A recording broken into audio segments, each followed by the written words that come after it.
Bonjour et bienvenue sur Mon Financier pour le morning zapping du jour. Nous sommes le mercredi 13 novembre. Hier, c'est intéressant parce que Trump s'est exprimé à l'Economic Club de New York. On attendait ça depuis un moment pour savoir où on en était, notamment sur les négociations avec la Chine.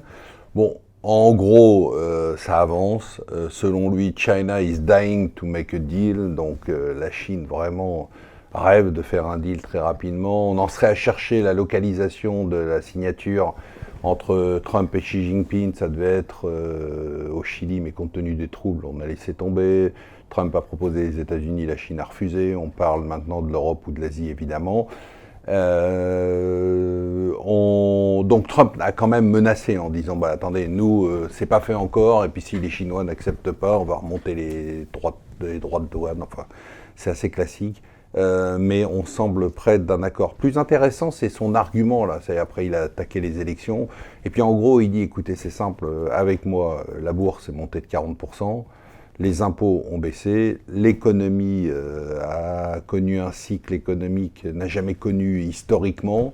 Donc, en gros, c'est moi ou le chaos, c'est moi ou le crack. Si vous ne votez pas pour moi, vous aurez des démocrates qu'il qualifie de socialistes radicaux. Eh bien, ça sera terminé. Alors, il faut savoir que 52% des Américains approuvent la façon dont Donald Trump gère l'économie américaine, même si 45% simplement des Américains lui sont favorables. C'est intéressant comme terme, la souveraineté digitale. C'est Angela Merkel qui a lancé ce terme hier.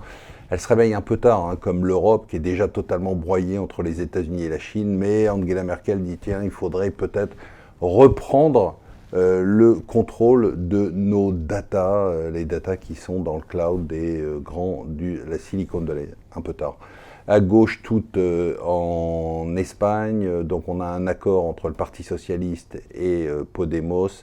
Podemos qui est quand même un parti plutôt à l'extrême gauche, seulement ils n'ont pas la majorité sur 350 sièges, ils en ont 120 pour le PS, 35 pour Podemos, donc ils seront obligés de chercher des alliés au coup par coup en fonction des sujets qui seront discutés. C'est le grand retour de l'euphorie sur les marchés.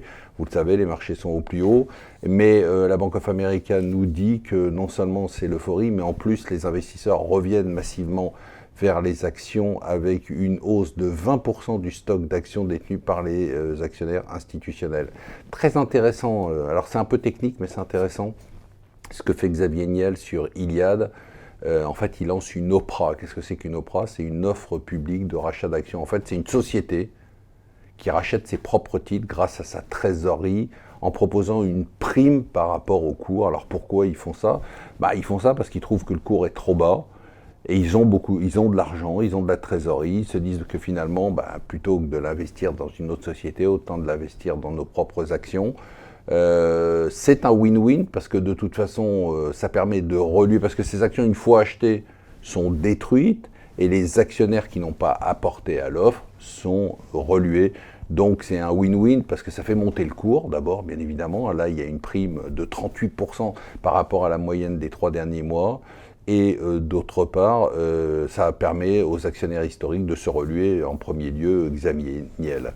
Le signe, l'exil fiscal serait peut-être terminé. C'est une étude de Bercy qui nous dit que le nombre de départs, le nombre de demandes d'exit taxes et autres a chuté de plus de 30%. Le nombre de départs de personnes qui étaient assujetties à l'ISF a chuté de 40%.